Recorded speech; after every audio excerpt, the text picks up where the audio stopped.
Namaskar, Vanakkam, Namaskaram, Sat Sri Akal, Namaskar, Namasté le cinéma. Nous sommes le lundi 3 avril 2023 et voici les actualités du grand et du petit écran indien décryptées en exclusivité par Bolly & Co. Coucou Asma, tu vas bien? Écoute, je vais très bien. Et toi? Franchement, au top. Et tu sais pourquoi? Oui. Il faut croire qu'on enchaîne les bonnes nouvelles, n'est-ce pas? En effet, 2023 est décidément une belle année pour Bolly & Co puisque c'est désormais officiel et je pense qu'on peut l'annoncer ensemble. Nous allons à Cannes. Alors non, on ne vous parle pas de nos prochaines vacances d'été, mais du Festival de Cannes, qui aura lieu du 16 au 27 mai 2023.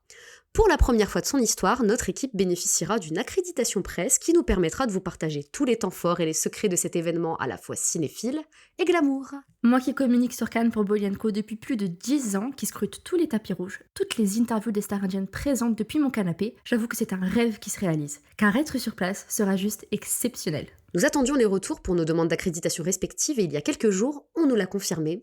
Bolly & Co sera de la partie. Alors pensez à nous suivre sur l'intégralité de nos réseaux sociaux où nous publierons tous les jours des actualités, des exclus et tellement plus encore. Et merci à tous car c'est vous qui rendez tout cela possible. Sans transition, il faut qu'on parle du sujet brûlant de cette semaine. Ah, c'était pas Cannes le sujet? Non, c'est une excellente nouvelle, mais ce n'est pas l'actualité du moment. Je te renvoie, ainsi que nos chers auditeurs, vers un article de Vanity Fair qui reprend un entretien exclusif entre Priyanka Chopra Jonas et Dax Shepard dans le cadre du podcast de ce dernier. Qui dure quand même 2h30 puisqu'il retrace tout le parcours de la star.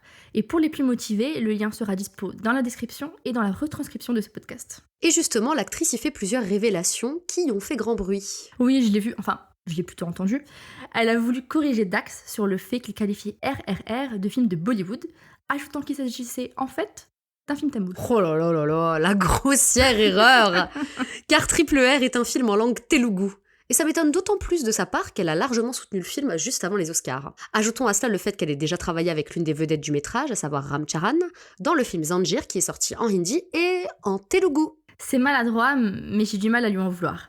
Parce qu'avec l'avènement des films pan-indiens qui sont souvent tournés simultanément en plusieurs langues, c'est difficile de savoir s'il s'agit d'une production d'une seule industrie ou d'une coproduction entre plusieurs d'entre elles. Par exemple, il existe une version tournée en tamoul de Bahubali. Du coup, est-ce que c'est un film Hollywood ? Aucune idée. Pareil pour le dernier film de Dhanush, Vati, qui est également sorti en telougou sous le titre Sœur. À quelle industrie appartient-il ? C'est vrai que ça fout un sacré bordel. Attention, c'est formidable de créer du lien, de faire des ponts entre les industries, de réduire les clivages qui étaient jusque-là prégnants. Mais du coup, ça mène à ce genre de gaffe que je trouve effectivement entendable. D'ailleurs, maintenant que j'y pense, c'est notamment le cas de RRR. T'as des scènes en langue telougou et d'autres qui sont doublées car tournées en hindi. Par exemple, la scène d'Ajay Devgan est doublée grossièrement dans la version disponible légalement sur ZEE5. Et après vérification, il existe pourtant bien une version de cette même séquence dans laquelle Ajay a fait l'effort de délivrer ses répliques en telougou. Alors pourquoi dans la Final Cut, on ne l'a pas ? C'est ça. Et à la fin, t'en viens juste à te demander si t'es pas en train de te manger une version doublée dégueulasse. C'est très perturbant. J'ai justement posé la question à une amie originaire du sud de l'Inde qui m'expliquait que dans les salles, les gens font tellement de bruit, crient tellement à chaque scène qu'au final, on mise sur un son audible pour tous.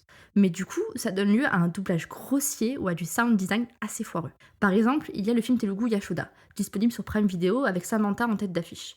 Dans ce film, il y a des scènes d'action pour lesquelles il n'y a presque aucun mixage et où le travail de son se résume au gémissement de l'actrice principale. C'est pas du tout immersif et franchement, ça me dérange. J'avoue avoir déjà été confrontée à des situations semblables et à ce niveau, le cinéma indien a encore des progrès à faire. Mais pour en revenir à Priyanka, ce qui m'a surtout interpellée dans son interview, c'est le moment où elle affirme que son départ pour les États-Unis n'a pas uniquement été motivé par son ambition. En effet, la comédienne déclare avoir été ostracisée de Bollywood, s'être pris la tête avec certaines personnes, sans toutefois les nommer, ce qui aurait mené au fait qu'elle bénéficie de moins en moins d'opportunités. Elle ajoutera donc que la chance de faire de la musique avec le producteur Red One a été l'occasion pour elle d'aller vers un ailleurs où elle aurait davantage sa chance. Mais suite à ces déclarations, les fans ont spéculé sur le fait que son exil de Bollywood aurait pris racine de sa supposée liaison avec Shah Rukh Khan, qui aurait commencé sur le tournage de Don 2. Et il paraît qu'à l'époque, en apprenant la nouvelle, Gauri Khan, l'épouse de Shah Rukh, aurait quitté momentanément le domicile conjugal. Si cette relation n'a jamais été confirmée par les intéressés, les internautes, les Sherlock Holmes des temps modernes, ont trouvé un extrait d'interview dans lequel Priyanka Chopra présente son dressing à une journaliste. À un moment, elle présente une veste dont elle dit qu'elle appartenait à un ex-petit ami. Il n'en fallait pas plus pour que la toile mène son enquête et tombe sur de multiples clichés de Shah Rukh arborant ce vêtement. Busted.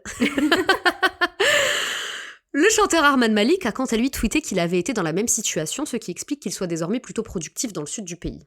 Aussi, tout cela m'a fait penser à une vieille interview de l'actrice Aishwarya Rai pour Simi Garewal, dans laquelle elle déclarait que sa séparation avec Salman Khan avait eu des conséquences sur sa carrière. Elle affirmait notamment avoir été écartée de façon arbitraire de projets qu'elle avait pourtant signés, comme Virzara et Chelte Chelte. Cela dit, je vais mettre de la nuance dans les propos de Priyanka, puisqu'au moment où sort son premier single international In My City, elle est notamment à l'affiche de Barfi, qui lui vaudra de nombreuses nominations et récompenses. De même, lors de la sortie de sa série Quantico en 2015, elle participe à 2 des films les plus ambitieux de l'année à Bollywood, Dil Dhadak Do et Bajirao Mastani. Pour le dernier, elle sera d'ailleurs sacrée meilleur second rôle féminin au Filmfare Awards.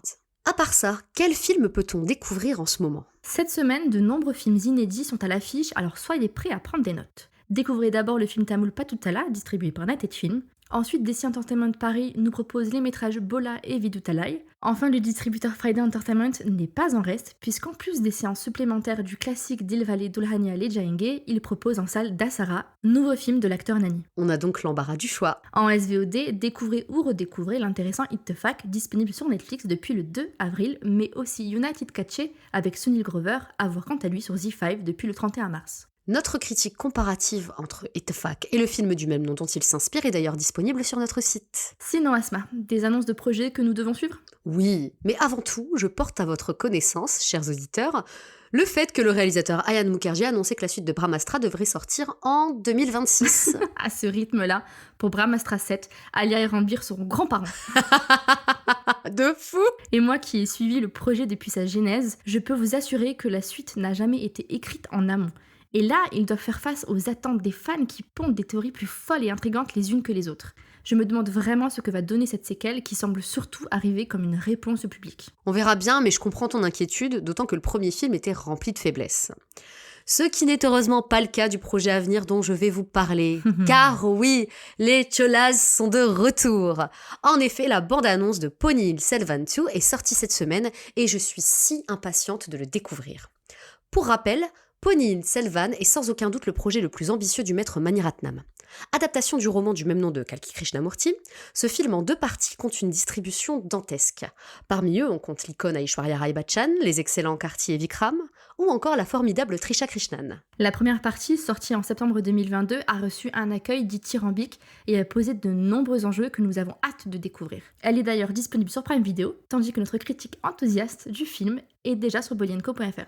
Et que dire de la bande-annonce, si ce n'est que tout le casting a l'air au top de sa forme, que la mise en scène de Mani Ratnam semble largement à la hauteur de nos espérances, et que la musique signée A.R. Rahman est encore plus épique que dans le premier film. Alors clairement, on n'a pas grand-chose à dire, si ce n'est qu'il s'agit très probablement d'un des métrages les plus attendus de cette année 2023, et qu'on ne peut que vous inviter à aller le découvrir à sa sortie. Qui est prévu pour le 28 avril prochain, et on croise les doigts pour que le distributeur United Film, qui nous avait proposé le précédent volet en salle, rempile pour la deuxième partie de ce diptyque saisissant.